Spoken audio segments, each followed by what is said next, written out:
Bienvenidos al universo de Radiación Alfa, donde la ciencia ficción deja de ser ficción. Si disfrutan de las historias de ciencia ficción y terror, suscríbanse, denle like y comenten desde dónde nos ven. Prepárate, porque lo que vas a escuchar a continuación te causará pesadillas.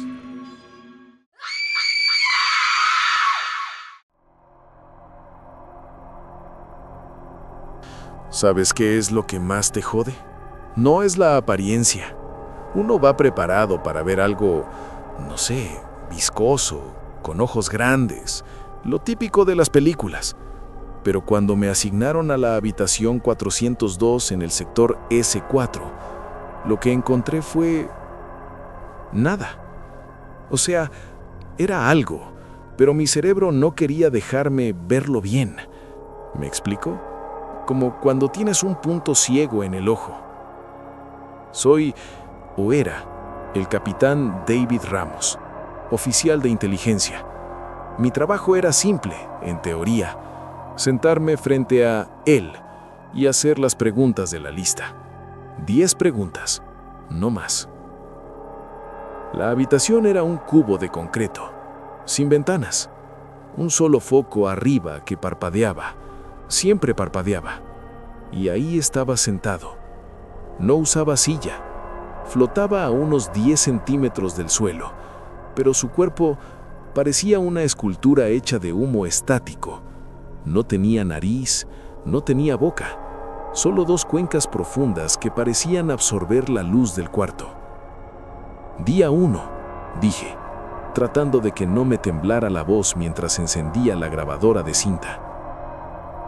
Le pregunté de dónde venían, lo estándar. No hubo voz, no movió nada, pero sentí el sonido en mis muelas, una vibración que me hizo doler la mandíbula. No venimos de otro lugar, David, dijo esa cosa en mi cabeza. Venimos de después. Me quedé helado. ¿De después? ¿Qué significa eso? ¿Futuro? ¿Muerte?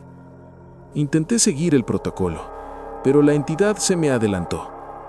Estás pensando en tu hija, me soltó de golpe. Se me secó la boca. Mi hija había muerto hacía 3 años. Nadie en el complejo sabía eso. Mis registros estaban limpios. No está muerta, David, continuó la vibración. Su cuerpo de humo empezó a cambiar de color, volviéndose de un tono gris carne, muy desagradable. Nosotros no dejamos que nada se borre. Ella está en la cosecha. Todos ustedes lo están. Ahí fue cuando el terror psicológico empezó a masticarme. ¿Cosecha? Empecé a sudar. El aire en la habitación se volvió denso, como si estuviéramos bajo el agua. Miré a través del vidrio reforzado hacia mis superiores en la sala de observación. Estaban ahí, pero no se movían. Parecían estatuas. ¿Qué es la cosecha?, le pregunté, olvidándome de las 10 preguntas. La entidad se inclinó hacia adelante. No tenía cuello, pero su cabeza se acercó a la mía. Pude olerlo. Olía a ozono y a hospital, a desinfectante y a enfermedad. Ustedes creen que son individuos. Creen que sus recuerdos les pertenecen, pero son solo almacenamiento, datos biológicos. Cuando mueren, nosotros simplemente descargamos la información. El dolor es lo que mejor se conserva. Por eso los mantenemos sufriendo. El sufrimiento hace que los datos sean más vívidos. Sentí un pinchazo en la base del cráneo, un dolor agudo, como un clavo caliente. Empecé a recordar cosas que no quería. El entierro de mi hija, pero lo veía desde arriba. Veía a los grises parados entre la gente, con sus manos largas sobre los hombros de todos, como si estuvieran recolectando algo invisible que salía de nuestras lágrimas. Me levanté de la silla de un golpe. Tiré la grabadora. «¡Sáquenme de aquí!», Grité hacia el vidrio. Pero en el reflejo del vidrio no me vi a mí mismo. Vi a una de esas cosas. Vi mi propio uniforme puesto sobre un cuerpo de humo estático. «Ya casi terminamos contigo, David», dijo la entidad, pero esta vez lo dijo con mi propia voz de cuando era niño. No recuerdo cómo salí de ahí. Desperté en la enfermería 3 días después. Me dijeron que sufrí un colapso nervioso por el estrés. Dijeron que la habitación 402 nunca estuvo ocupada, que era un cuarto de suministros. Pero sé que mienten. A veces, cuando estoy en mi casa, en silencio, escucho ese parpadeo del foco y siento ese pinchazo en la nuca. Lo peor no es que existan. Lo peor es saber para qué nos quieren. No somos sus hermanos espaciales, ni sus experimentos. Somos su disco duro. Y ellos están esperando a que el disco se llene para borrarlo y empezar otra vez.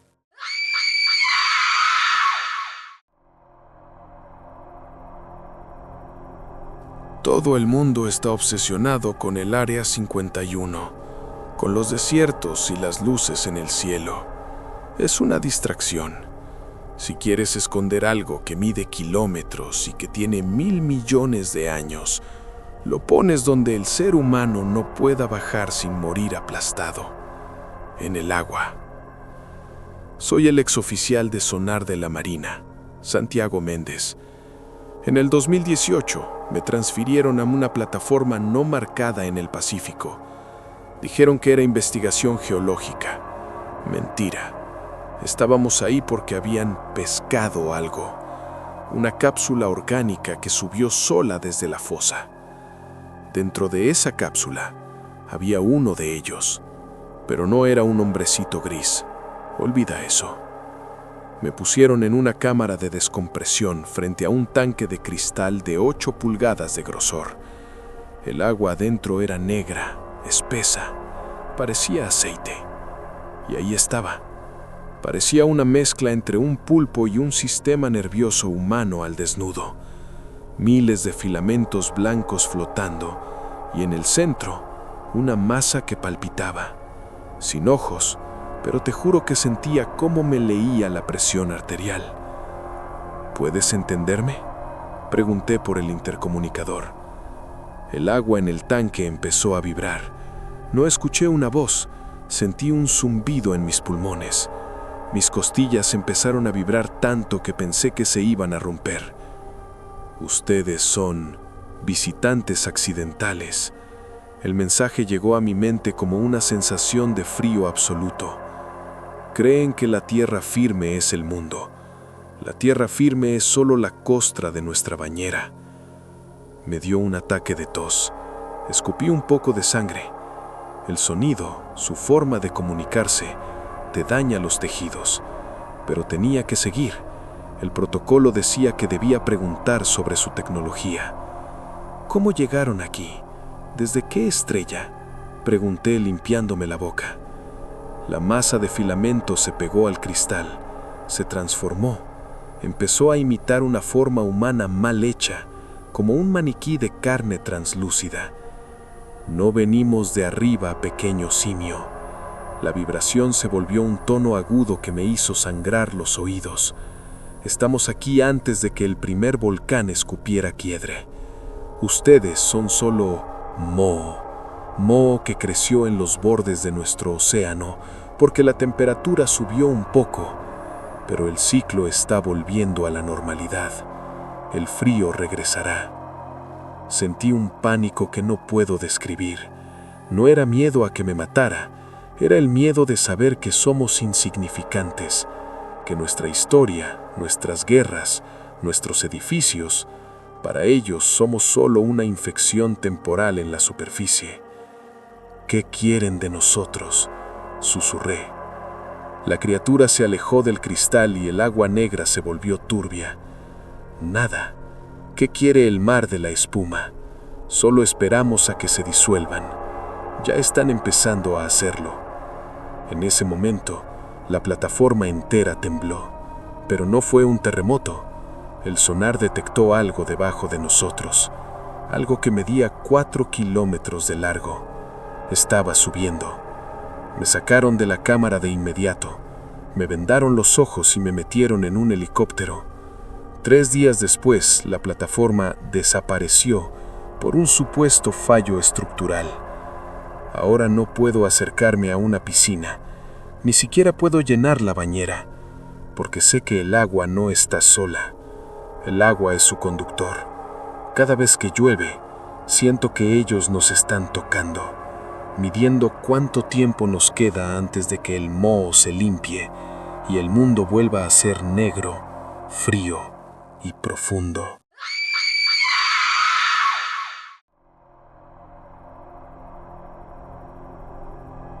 Mira, cuando trabajas en una morgue militar, aprendes a no preguntar. Te traen un cuerpo quemado de un sitio de pruebas, haces el informe, pones fallo multiorgánico y te vas a casa a beber para olvidar. Pero lo de ese cuerpo fue diferente. Soy el excapitán médico forense Julián Varga. Fue en el 2014. Me trajeron a un hombre de unos 40 años. Parecía un civil común, un oficinista. Murió en un choque de auto, pero no tenía ni un rasguño por fuera. El informe decía muerte súbita. Agarré el bisturí, hice la incisión en Y desde los hombros hasta el esternón, y ahí el mundo se me vino abajo. No salió sangre, salió un líquido viscoso de un color azul cobalto que olía a flores podridas y a amoníaco. Cuando separé las costillas, no había pulmones, no había corazón. En su lugar había una masa de filamentos translúcidos, como de fibra óptica, que se conectaban a unos sacos de tejido grisáceo que todavía palpitaban, pero no palpitaban como un corazón. Era un ritmo constante, mecánico, como el zumbido de un servidor de computadora. Bzz, bzz, bzz. Me quedé paralizado.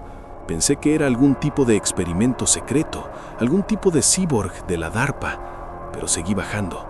El estómago no tenía jugos gástricos, estaba lleno de una especie de arena negra, muy fina, que se movía sola, como si fuera una colonia de hormigas microscópicas reconstruyendo algo. Entonces, lo más aterrador, los ojos. Le quité la córnea para analizarla.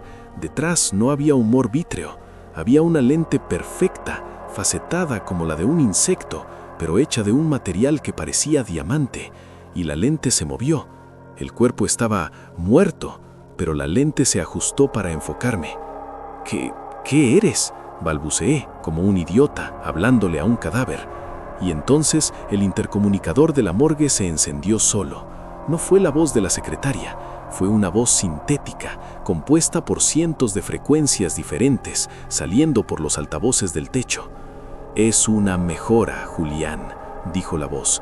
«El hardware original de carbono es demasiado propenso al error. Estamos optimizando la especie pieza por pieza». Sentí que el aire se me escapaba. Miré de nuevo al cadáver. Los filamentos de fibra óptica empezaron a salir de la herida abierta, estirándose hacia mis manos, buscando mi piel. Eran inteligentes, estaban buscando un nuevo anfitrión. ¿A cuántos los han cambiado?, pregunté retrocediendo hasta la pared. La voz en el altavoz soltó un sonido que supongo era una risa. ¿Tú por qué crees que ya no sientes dolor en esa rodilla que te rompiste hace años, Julián? Revisa tu propia cicatriz.